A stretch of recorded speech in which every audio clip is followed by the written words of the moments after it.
எல்லோருக்கும் வணக்கம். நேற்று வரைக்கும் நம்ம 12வது தமிழ் செயல் பகுதியில் பழைய பாடத்திட்டத்தில் நம்ம வினாவிடை பார்த்தோம். இன்றைக்கி 12வது வகுப்பு தமிழ் செயல் பகுதியில் புதிய பாடத்திட்டத்தின் கீழே இளந்தமிழே அப்படிங்கிற இயல் 1ல் இளந்தமிழே இதுலேருந்து நம்ம வினாவிடை இன்றைக்கி பார்க்கலாம்.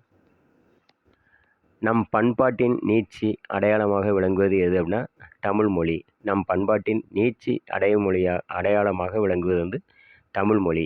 அடுத்து, இளந்தமிழே என்ற சிற்பியின் மரபு கவிதை எந்த நூலில் இருந்து எடுத்தாள பெற்றுள்ளது? நிலவுப்பூ. இளந்தமிழே என்ற சிற்பியின் மரபு கவிதை எந்த நூலில் இருந்து எடுத்தாள பெற்றுள்ளது அப்படின்னா நிலவுப்பூ. அடுத்து, நிலவுப்பூ என்பது எந்த கவிதை தொகுப்பு நூலாகும்? நிலவுப்பூ என்பது எந்த கவிதை தொகுப்பு நூலாகும் அப்படின்னா மரபு கவிதை நூலாகும். நிலவுப்பூ என்பது எந்த கவிதை தொகுப்பு நூலாகும்? மரபு கவிதை. அடுத்து, சிற்பி பாலசுப்ரமணியம் தமிழ் துறை தலைவராக விளங்கிய பல்கலைக்கழகம் எது அப்படின்னா பாரதியார் பல்கலைக்கழகம். சிற்பி பாலசுப்ரமணியன் தமிழ் துறை தலைவராக விளங்கிய பல்கலைக்கழகத்தின் பெயர் பாரதியார் பல்கலைக்கழகம். அடுத்து, சிற்பி பாலசுப்ரமணியம் சாகித்ய அகாடமி விருது பெற்ற நூல் எது அப்படின்னா ஒரு கிராமத்து நதி. சிற்பி பாலசுப்ரமணியம் சாகித்ய அகாடமி விருது பெற்ற நூல் எது? ஒரு கிராமத்து நதி. அடுத்து, பரிதி என்ற சொல்லின் பொருள் என்னன்னா கதிரவன். பரிதி என்ற சொல்லின் பொருள் கதிரவன். அடுத்து, கூண்டதனை உடைத்தெழுந்த சிங்கம் போல குளிர் பொதிகை தென்தமிழே சீறி வாவா. இந்த பாடல் அடி இடம்பெற்றுள்ள நூல் எது அப்படின்னா நிலவுப்பூ. கூண்டதனை உடைத்தெழுந்த சிங்கம் போல குளிர் பொதிகை தென்தமிழே சீறி வாவா. இந்த பாடல் அடி இடம்பெற்றுள்ள நூல் நிலவுப்பூ. அடுத்து, செம்பருத்தி இலக்கண குறிப்பு என்னன்னா பண்புத்தொகை. செம்பருத்தி இலக்கண குறிப்பு பண்புத்தொகை. அடுத்து, விம்முகின்ற தோல் மீதில் முத்து முத்தாய். இவ்வடியில் முத்து முத்தாய் சொல்லின் இலக்கண குறிப்பு என்னென்னா அடுக்கு தொடர்.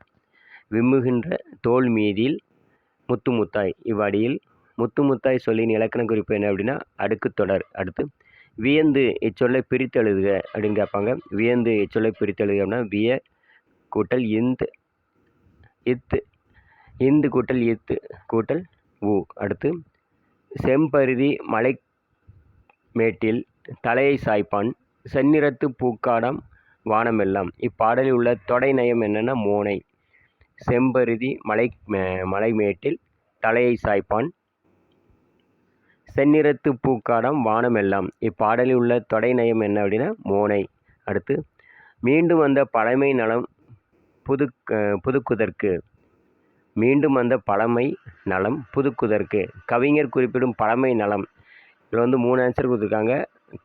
அதாவது பாண்டியரின் சங்கத்தில் கொலுவு இருந்தது. ஊ அப்படிங்கிறது பொதிகையில் தோன்றியது. ஞான வள்ளலை தந்தது.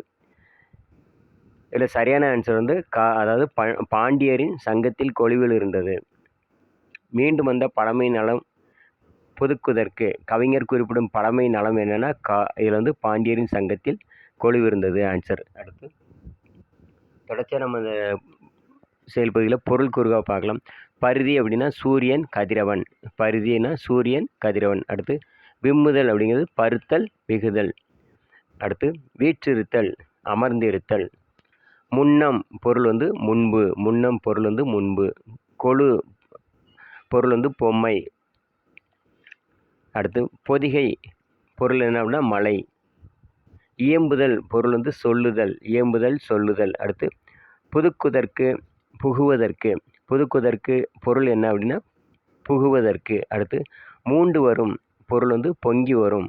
மூண்டு வரும் பொருள் என்ன அப்படின்னா பொங்கி வரும். அடுத்து, முத்தமிழ் பொருள் என்னென்னா இயலிசை நாடகம். அடுத்து, தென்தமிழ் பொருள் தென்னாட்டில் பிறந்த தமிழ். தென் தமிழ்னா தென்னாட்டில் பிறந்த தமிழ். அடுத்து, இலக்கண குறிப்பு. செம்பருத்தி செந்தமிழ் செந்நிறம் முத்தமிழ். இதில் உள்ள இதுக்கு எல்லாமே இலக்கண குறிப்பு என்னென்னா பண்புத்தொகை. செம்பருத்தி செம்பருதி செந்தமிழ் செந்நிறம் முத்தமிழ் இது எல்லாமே பண்புத்தொகை.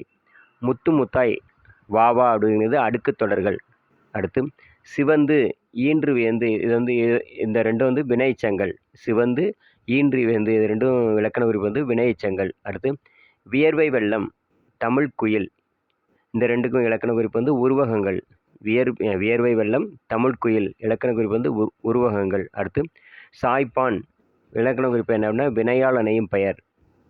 சாய்ப்பான் இலக்கண குறிப்பு வந்து வினையால் அணையும் பெயர். அடுத்து தந்தாய். இலக்கண குறிப்பு வந்து முன்னிலை ஒருமை வினைமுற்று. தந்தாய் இலக்கண குறிப்பு வந்து முன்னிலை ஒருமை வினைமுற்று. அடுத்து குளிர்பொதிகை வினைத்தொகை. குளிர்பொதிகை இலக்கண குறிப்பு வந்து வினைத்தொகை. அடுத்து இந்த செயல் பகுதியில் பிரித்தெழுதுகவும் பகுபதர் உலகம் நாளை பார்க்கலாம். வீடியோ பிடிச்சா மறக்காமல் சப்ஸ்கிரைப் பண்ணுங்கள், நிறைய பேருக்கு ஷேர் பண்ணி விடுங்க. குரூப் 2, 2A எழுத போகிற எல்லாருக்குமே இது கண்டிப்பாக உதவும். இதில் வந்து தமிழ் புதிய திட்டத்திலேருந்து எடுக்கப்பட்ட வினாவிடை. நாளைக்கு தொடர்ச்சியாக இதே பகுதியிலேருந்து பார்க்கலாம். நன்றி.